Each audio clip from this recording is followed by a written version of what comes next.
নমস্কার বন্ধুরা, আজকে রানীর রান্নাঘরে আরেকটি নতুন রেসিপি নিয়ে চলে এসেছি। আজকের রেসিপি হলো কচুর শাক।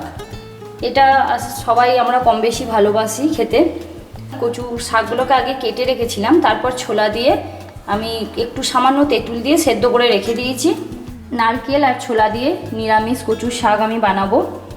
তো প্রথমে আমি কচুর শাকগুলোকে আমি কেটে নিয়েছি ভালো করে, ডাঁটির ছোলাগুলোকে ছিলে। তারপর এই কেটে নেওয়া কচুর শাকগুলোকে ভালো করে জলে ধুয়ে প্রেসার কুকারে সিটি মারবো।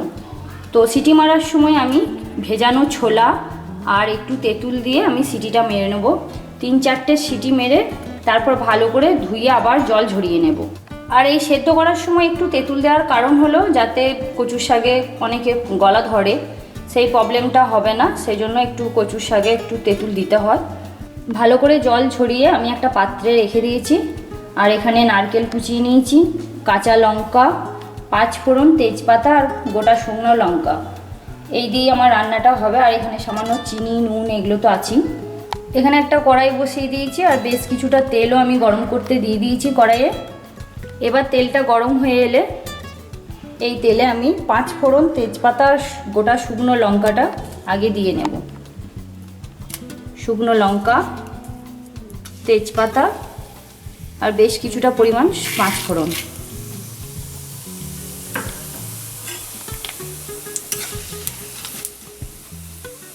ফোড়নটা একটু হয়ে এলে আমি এখানে যে চেরা কাঁচা লঙ্কাগুলো রেখেছিলাম তার থেকে হাফ কাঁচা লঙ্কা এই তেলে দিয়ে নেব।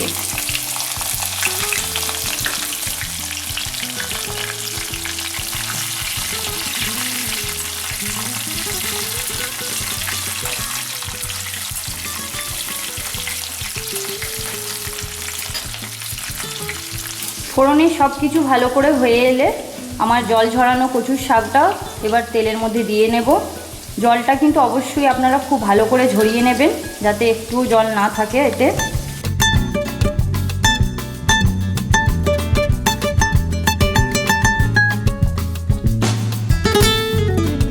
তেলে দেওয়ার পর একটু ভালো করে নাড়াচাড়া করে নেব। তারপর আমি এর সাথে নুন, হলুদ একে একে অ্যাড করব। প্রথমে দেব 1 চামচ মতো হলুদ গুঁড়ো, তার সাথে দেব 1 চামচ মতো জিরে গুঁড়ো, বেশ কিছুটা পরিমাণ চিনি, এটা একটু মিষ্টি মিষ্টি খেতে হয় নিরামিষ করছি বলে। আর দেব 1.5 চামচ মতো নুন।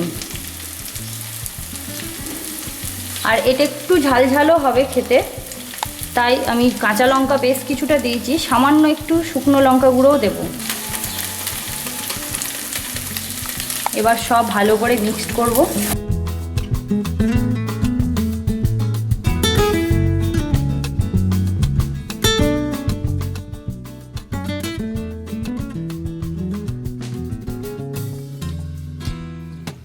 নাড়াচাড়া করতে করতে যখন দেখবেন কড়াই থেকে পুরো ছেড়ে আসছে আর একটুও জল নেই, একদম শুকনো শুকনো হয়ে এসছে, সেই অবস্থায় আমি 1 কাপ মতো নারকেল দিয়ে দেব।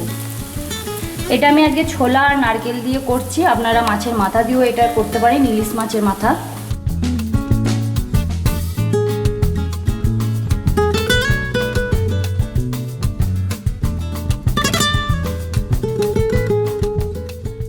নারকেলটা দিয়ে ভালো করে আমি মিক্সড করে নিলাম।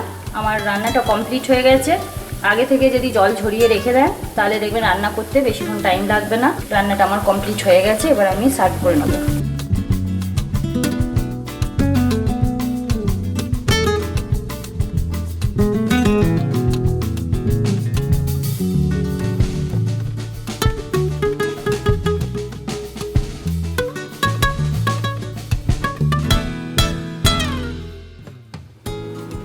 নিরামিষ কচুর শাক আমার কমপ্লিট হয়ে গেছে। এই রান্নাটা খুব সিম্পল সহজ একটি রান্না, আপনারা প্রত্যেকেই করে খাবেন। খুব টেস্টিও হয় রান্নাটা, আর খুব ভালো লাগবে আশা করি আপনাদের। তো আমার এই রান্নাটি আপনাদের কেমন লাগলো অবশ্যই আপনারা জানাবেন আমাকে। আর আপনারাও একবার বাড়িতে ট্রাই করবেন, দিয়ে সেটাও আমাকে জানাবেন আপনাদেরটা কেমন হয়েছে। আর এভাবেই আপনারা আমার পাশে থাকবেন।